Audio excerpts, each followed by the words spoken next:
going on, Dice Rollers? Paul here, and I'll be your DM for a little while. And it's time for part 2 of my two-part series here on these books by Jeff Ashworth.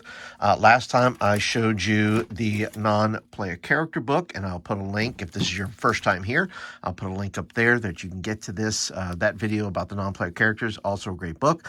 If you're interested in this book at all, there'll be a link down below that you can get it. I am an Amazon affiliate, and so when you purchase it, a few pennies come my way to help support the channel. So, random encounters. And I like the fact that this is a foreword by Michael Shea. Michael Shea is the author of the Lazy DM series. Great series, by the way. I also did a video for that. I'll put a little link up there above as well. And you can check out that video. But this has 500 customizable maps, tables, and story hooks to create 5th edition RPG adventures on demand. And I don't think I mentioned this in the last video, but there is you can pre-order, and I'll put a link down below as well, that Jeff Ashworth has a book coming out on traps and puzzles. And so I'm excited about that. I'm probably going to get that, and I will share it with you as soon as I get it. All right, let's go ahead and jump in. So we start off with some encounters, and any encounter here can be developed into an adventure, or you can link all those together. So you have a 1st through 5th level right here. You have a 4th through 6th level right here. You have a 5th through 8th level right here, special delivery. But the one I want to talk to you about, here's a 4 through 8, one last job. This one here, I would run this one because it's just so fantastic. The Portal Prison. Let me go ahead and read it to you. It says, when the party is tasked with escorting a prisoner from a maximum security facility for murderous mages, they are forced to ally themselves with one of the realm's most dangerous criminals in order to survive. An adventure is suitable for 8 to 20. I would so much love to run this. And if you're interested in this, by the way, I am a professional dungeon master, and you can check out my page. I'll put a link down below in the description there. If you say, look, Paul, any of these adventures here, I would love for somebody to run these for us, but I don't have a DM near me or somebody that can help. But if you go to startplaying.games, and you can find me there, and you can book a game and say, hey, Paul, I want to play that Portal Prison game with you. Get a group together, and let's game on. But lots of encounters here, lots of fun things that can fall into other adventures. Now, taverns, inns, shops, and guild halls, a collection of storefronts, bars, hotels, and more suitable for any town.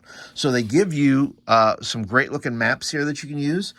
You have simply the tables are fantastic. Roll 1d4 to determine how many guests other than those in the party are staying at the Knot Hotel. Nearly empty, full, packed, overflowing. I think that's great because that sets some of the dynamics for how you'll maybe run that encounter in that tavern or in that shop that you have there. And then you have random revels. Tonight's revels will be 1d6. You can do arm wrestling, dodging this ball, an ale guzzling contest, trivia of the obscure, giant board taming, and a battle of instruments. Boy, that just sounds like a lot of fun. I mean, those 6 things right there, I mean, you roll on that and you're going to get a winner every time with that. So let's move on over to temples, tombs, and crypts. Once again, the maps are really great looking. Right here, 1d6 to determine what underwater adventures await the party in the sunken temple. So number 1, Quipper Swarms, Sahuagin Priestess, tactical group of 3d4 Marrow surrounding the temple, menacing anyone who attempts to leave. Feels a horrible wave. Number 4, feels a horrible wave of surging through the temple as the shadow of an ancient aboleth blocks much of the light from above. 5, see a cleric with these walls accidentally summon a 1d4 water elementals they cannot control. And number 6, here's a horrible gurgled cry erupting from one of the acolytes here as she holds up the pieces of a broken holy artifact. And so all kinds of good stuff on that table. And each of these sections has about 6 or 7 different encounters using different parts or different places that you can take, based on the chapter, whether it's taverns or inns or shops or whatever it is. And this is the great outdoors. So you have the treetop village You have the fishing pier, so they literally can take you all over. You could play all of these if you wanted to. You could put these on a map and say, okay, what do you guys want to do first? And you can come up with your hooks for the various places and simply put them out there and let your players choose which one they want to do first, and just put them out there and say, hey, here you go. What do you get? Where are we going first?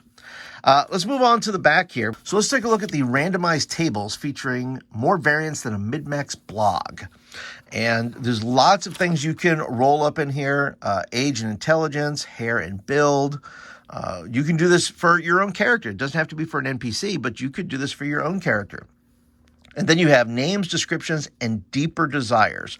And this is super simple. The layout's just super simple, right? You have, there's 15 on that page, 31 on this page, and you can do this by rolling a D100, a 6D100, and you can say, okay, so let's say you roll a 7.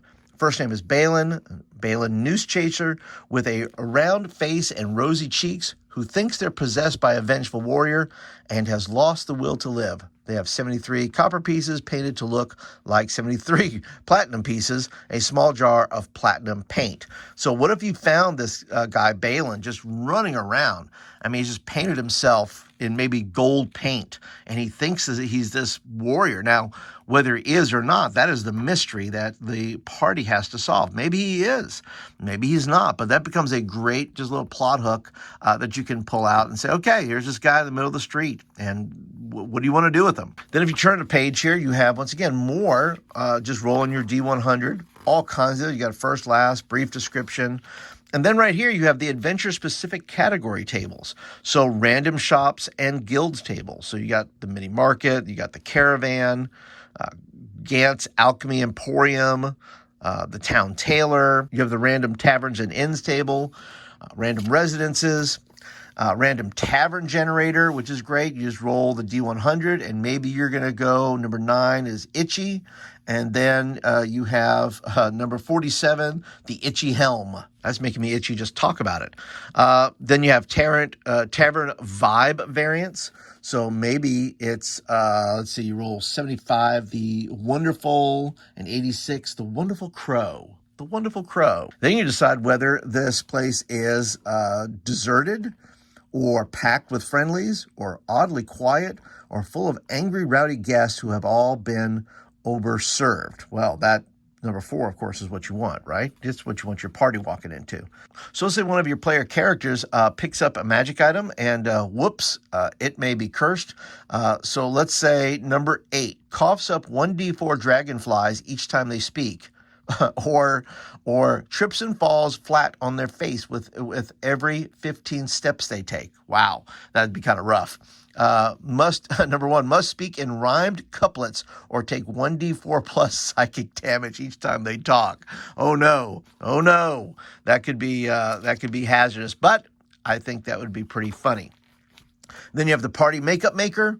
With a few dice rolls, you think you've been campaigning together for ages, and basically gives you, who is all in your party, the party that is actually that you are running for, or it could be another party that they meet along the road, or maybe they're competing against a group of people for a particular treasure, maybe. But all kinds of great resources in here. I highly recommend it. There's just tons of ideas and resources in there, and that's why I have them all labeled like this, so I can go back and say, oh, I need that level. I need this. I want to be able to do that. Anyway, I hope that you enjoyed this video, and if you did, hit that thumbs up button. Let's know you like the video and you want more of them. And don't forget, if you're interested, say, hey, Paul, I'd be interested in checking out getting a group together and having you run one of these adventures, or any adventure you're thinking about. Be sure to go ahead and go over to startplaying.games, link down in the description, and let's get a game going. But that is it for today, guys. Thank you so much for watching, and I'll catch you guys in the next video.